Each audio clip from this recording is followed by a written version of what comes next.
కూటమి ప్రభుత్వ గణిత శాస్త్రంలో 10 కోట్ల రూపాయలు కాస్త అటు ఇటుగా 441 కోట్ల రూపాయలతో సమానం. అదెలాగో ఒకసారి చూద్దాం.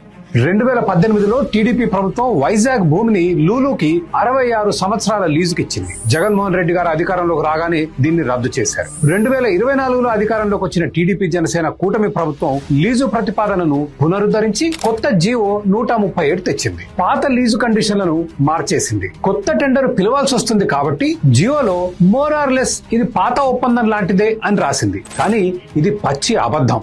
ప్రస్తుత కూటమి ప్రభుత్వం లీజుని 66 సంవత్సరాల నుంచి 99కు పొడిగించింది. ఎందుకు పొడిగించింది తెలియదు. 2018లో 66 సంవత్సరాల పాటు 19 కోట్ల రూపాయల బ్యాంకు గ్యారంటీ ఇవ్వాలని కండిషన్ పెట్టారు. 2025 కూటమి ఆ కండిషన్ తీసేసింది. ఎందుకు తీసేసింది తెలియదు. 2018లో చేసుకున్న ఒప్పందం ప్రకారం లీజు మొదలైనప్పటి నుంచి అద్దె చెల్లించాలి. ప్రస్తుత ప్రభుత్వం మొదటి 3 సంవత్సరాల అద్దె మినహాయించింది. ఎందుకు తెలియదు. 2018లో టీడీపీ చేసిన లీజు ఒప్పందం ప్రకారం అద్దె ప్రతి సంవత్సరం 5% పెరిగేది. ప్రస్తుత ప్రభుత్వం అద్దె ప్రతి 10 సంవత్సరాలకు 10% పెంచుతామన్నారు. ఈ కండిషన్ మీరు కొంచెం శ్రద్ధ పెట్టి అర్థం చేసుకోవాలి. కాంపౌండ్ ఇంట్రెస్ట్ అంటే చక్రవడ్డీ లాంగ్ టర్మ్ లో నమ్మశక్యం కాని ఫలితాలను ఇస్తుంది. గతంలో ఒప్పందం చేసుకున్న వైజాగ్ భూమి లీజు పేమెంట్ 9 ఎకరాల 12 సెంట్లకు 4,51,00,000. కానీ జస్ట్ వాదన కోసం లీజు పేమెంట్ సంవత్సరానికి 4.5 కోట్లే అనుకుందాం. బాబు గారు 2018లో చేసిన ఒప్పందం ప్రకారం అద్దె ప్రతి సంవత్సరం 5% పెరిగితే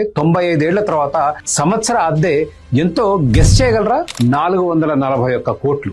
ఇదే బాబు గారి ప్రస్తుత కూటమి ప్రభుత్వం లూలుకి ఇచ్చిన ఫ్రెండ్షిప్ ప్యాకేజ్ లో లీజు పేమెంట్ ప్రతి 10 సంవత్సరాలకి 10% పెరుగుతుంది. అప్పుడు 95వ సంవత్సరం లీజ్ పేమెంట్ ఎంతో గెస్ చేయగలరా? జస్ట్ 10 కోట్లే. నమ్మశక్యంగా లేదు కదా? అదే చక్రవడ్డీ మహత్యం. ప్రతి సంవత్సరం 5% పెరిగితే 95వ సంవత్సరం లీజు పేమెంట్ 441 కోట్లయితే ప్రతి 10 సంవత్సరాలకు 10% పెరిగితే 95వ సంవత్సరం లీజు పేమెంట్ జస్ట్ 10 కోట్లు. మరి 441 కోట్లు 10 కోట్లు ఏ గణిత శాస్త్రంలో మోరార్లెస్ సమానం?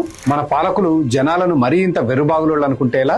2018లో ఇచ్చింది సరిపోలేదనుకున్నారేమో కూటమి పెద్దలు కొత్త జియోని లూలుకి మరింత అనుకూలంగా మార్చారు. కండిషన్స్ మార్చారు కాబట్టి కొత్త టెండర్ పిలవాలి. కానీ అబ్బే కొత్త ప్రతిపాదన మోరార్లెస్ పాత ప్రతిపాదన లాంటిదే అని రాసి చేతులు దులుపుకుంది మన మంచి ప్రభుత్వం.